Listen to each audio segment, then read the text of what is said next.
सभी लोगों को मेरा प्रणाम। मित्रों, मैं Umesh, chief adviser SMLSSK trust. आज सोशल अवेयरनेस की कड़ी में हमारा आज का विषय है कि ब्रह्म मुहूर्त। ब्रह्म मुहूर्त दोस्तों क्या होता है? ब्रह्म मुहूर्त किस प्रकार से आपको लाभकारी है, ये हम समझेंगे।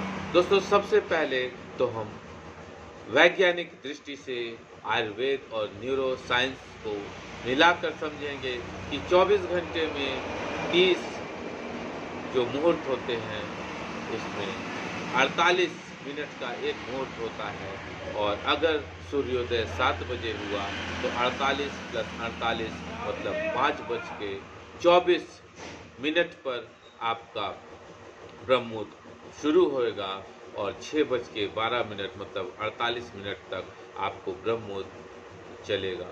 और ब्रह्म मुहूर्त में दोस्तों पावर ऑफ क्रिएशन होता है। ब्रह्म मुहूर्त में नई चीज़ों का जो सृजन का समय होता है, पीरियड ऑफ सेल्फ क्रिएशन होता है।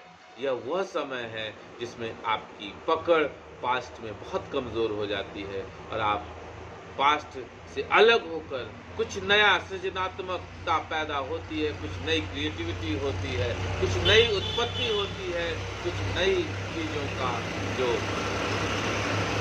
कहते हैं क्रिएट होती है, बनती है। तो अगर हम समझें कि हमारे शरीर में आयुर्वेद के हिसाब से हम समझेंगे हमारे शरीर में 3 प्रकार के दोष होते हैं, जैसे वात दोष, पित्त दोष और कफ दोष।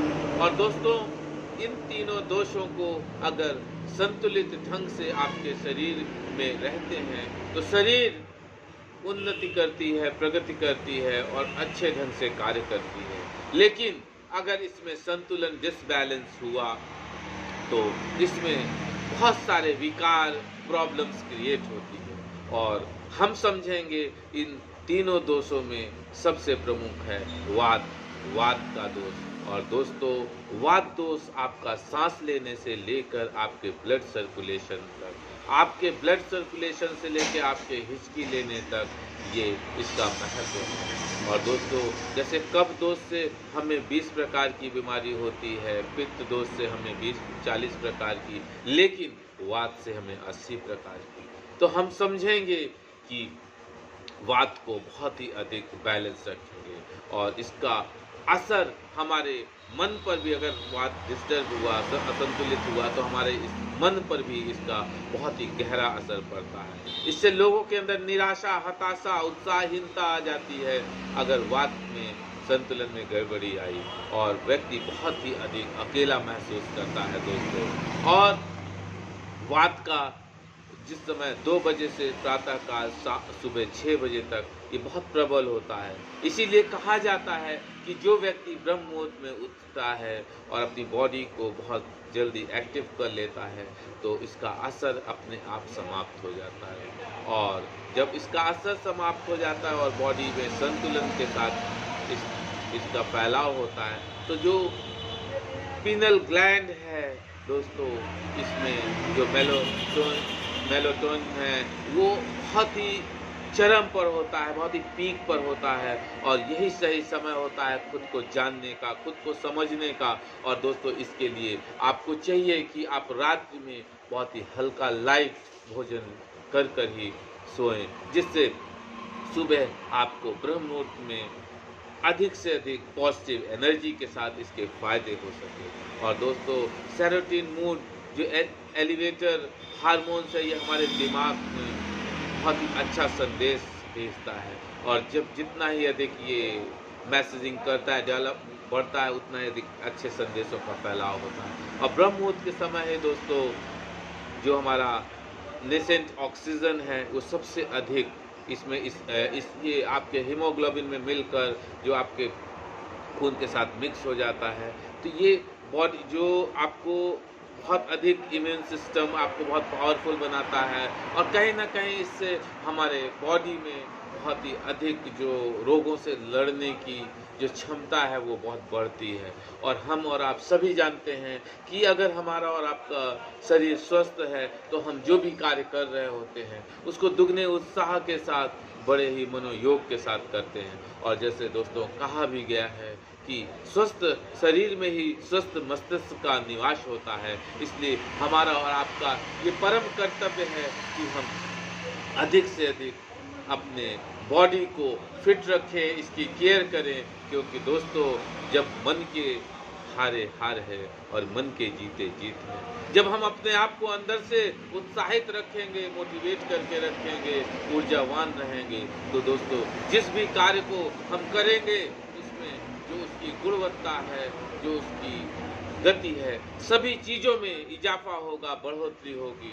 और दोस्तों SMLSS के ट्रस्ट ने लगातार एक ये मुहिम छेड़ी है कि लोगों को जितना अधिक से अधिक हम और आप जागरूक कर सकते हैं, हमें और आपको अधिक से अधिक उन्हें जागरूक करने का प्रयास करना है। और दोस्तों इस ब्रह्म मुहूर्त से ही मैं जो ग्राम पंचायत स्तर पर मियावाकी है, स्मृति वाटिका है, अमृत सरोवर है, दोस्तों इन सब को कनेक्ट करूंगा। खेल मैदान है, मनरेगा पार्क है, क्योंकि माननीय मुख्यमंत्री परम आदरणीय श्री योगी जी द्वारा लगातार सतत कार्य किया जा रहा है कि हर गांव में वास्तव में हर वो मूलभूत सुविधा हो जिससे हमारा जो युवा है उसका पूरी तरीके से हम उनकी प्रतिभा का सदुपयोग कर सकें, उस प्रतिभा को निखार सकें। दोस्तों जब गांव में ही खेल के मैदान होंगे तो हमारा युवा खेलेगा, और जब वो खेलेगा तो वो बढ़ेगा और अपने फील्ड में हुनरमंद होगा। इससे हमारे प्रदेश का, देश का नाम रोशन होगा। और दोस्तों जब आपके सूबे के मुखिया लगातार 0% टॉलरेंस, जो भी समाज में बुराइयां हैं, चाहे बुराइयां किसी भी रूप में हों, उसमें आपका लगातार दिन दूनी रात चौगनी गति से प्रयासरत है मित्रों। और हमारे परम आदरणीय मुख्यमंत्री जी जो कि लगातार इन्होंने वृक्षारोपण पर, चाहे लोगों को जागरूक करने पर, चाहे कौशल विकास पर हो, चाहे किसान सम्मान निधि हो, चाहे दिव्यांग पेंशन हो, चाहे निराश्रित महिला पेंशन हो, चाहे वृद्धा पेंशन हो, चाहे दोस्तों मनरेगा में रोजगार देने की बात हो। उत्तर प्रदेश ही वो प्रदेश है, वो उत्तम प्रदेश है जिसने 25 करोड़ की जो जनसंख्या है, जिसने वास्तव में परम आदरणीय मुख्यमंत्री जी के जो भी योजनाएं हैं उससे फलीभूत हो रहा है।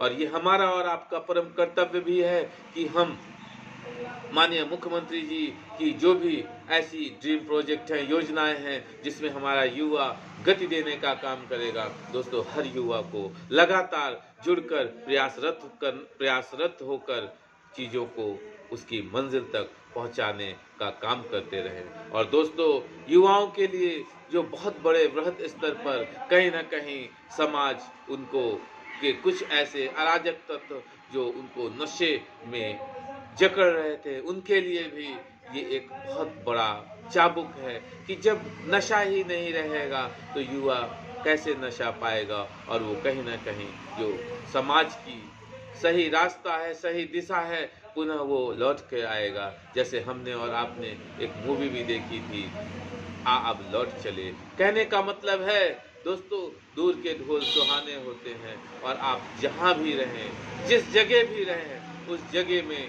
ही सृजनात्मकता, जैसे हमने ब्रह्मोस की बात करी, उस जगह को ही जन्नत बनाए दोस्तों, क्योंकि ये सारा संसार एक ग्लोबल विलेज के समान है। व्यक्ति चाहे जहाँ भी हो, भाव सेवा का होना चाहिए, भाव मदद का होना चाहिए, भाव सहयोग का होना चाहिए, भाव शिष्टाचार का होना चाहिए, भाव ईमानदारी का होना चाहिए, भाव सुरक्षा का होना चाहिए। दोस्तों इन सब भावों की वजह से, इन सब भाव के कारणों से ही हमारा जो ये प्रदेश उत्तर प्रदेश है वो विश्व के नक्शे पे इसकी एक अलग पहचान लगातार बढ़ रही है। और दोस्तों आगामी जो 2025 है, जो महाकुंभ, जो एक विशाल ऐसा भव्य आयोजन जो कि दूर दूर तक कभी ऐसा आयोजन न हुआ रहा होगा, ऐसे आयोजन की वृहद स्तर पर परम आदरणीय मुख्यमंत्री श्री योगी आदित्यनाथ जी के निर्देशन में लगातार तैयारियां चल रही हैं, और संपूर्ण विश्व से बहुत बड़ी संख्या में, करोड़ों अरबों की संख्या में कह सकते हैं, लोगों की यहाँ आने की उम्मीद है। अगर 2 अरब आ गए मतलब 200 करोड़। और दोस्तों संपूर्ण विश्व में इसकी एक अलग अलग है, इसकी एक अलग पहचान है। तो दोस्तों हमें और आपको अपनी पूर्ण ऊर्जा के साथ, पूर्ण उत्साह के साथ लोगों को चीज़ें, लोगों को योजनाएं चर्चा करनी है, परिचर्चा करनी है और हर उस पात्र लाभार्थी को योजना का लाभ दिलाना है जिसके लिए परम आदरणीय माननीय मुख्यमंत्री जी लगातार प्रयासरत हैं, लगातार उनको योजनाओं का लाभ दे रहे हैं, दिला रहे हैं। तो दोस्तों पुनः हम इस वीडियो के माध्यम से परम आदरणीय जी को बहुत बहुत धन्यवाद देते हैं और इस वीडियो को आप सब व्यूअर्स से ये अनुरोध भी करते हैं कि इसको अधिक से अधिक सब्सक्राइब करिए, शेयर करिए, लाइक करिए और बेल आइकन जरूर प्रेस करें ताकि ऐसे ही विचारों से हम और आप लगातार एक दूसरे से जुड़े रहें। और जिस भी भाई बंधु को SMLSS के ट्रस्ट की निःशुल्क मेंबरशिप भी लेनी हो और ये मंसूराबाद, श्रृंगेरपुर धाम, प्रयागराज, उत्तर प्रदेश अर्थात उत्तर प्रदेश इंडिया में जो 1 जून से दूसरा ब्रांच जिसमें निःशुल्क लोगों को इंग्लिश सिखाने की प्रशिक्षण दिया जाएगा। दोस्तों ऐसे लोग जो लोग इंटरेस्टेड हैं वो नंबर नोट करें और अपना नाम रजिस्टर कराएं ताकि वो भी कक्षाओं का आनंद ले सकें, लाभ ले सकें। दोस्तों नंबर नोट करें 8299804396। सभी लोगों को जय जय श्री राम, जय जय हनुमान। धन्यवाद।